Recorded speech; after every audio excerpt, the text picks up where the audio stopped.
రోజువారీ పనుల్లో అన్నిటికన్నా మ్యాక్సిమం లోడ్ మీ స్పైన్లో కూర్చునేటప్పుడే పడుతుందని తెలుసా?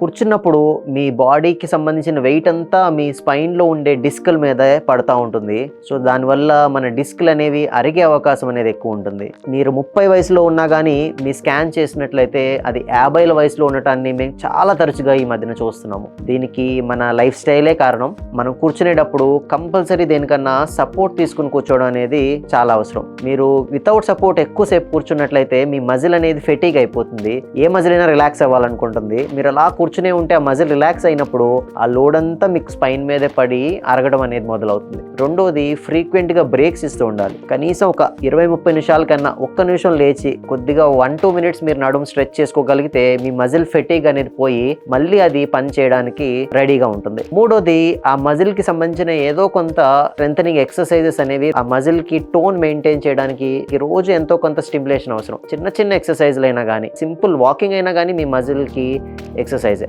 సో ఏదో ఒక జనరల్ కండిషనింగ్ ఎక్సర్సైజ్ అనేది రోజు చేసుకుని కూర్చునే పోస్చర్ సరిగ్గా ఉంచుకొని ఫ్రీక్వెంట్గా బ్రేక్స్ ఇస్తున్నట్లయితే మీ స్పైన్ మీకన్నా ఫాస్ట్గా అరగటాన్ని మీరు ఆపగలుగుతారు.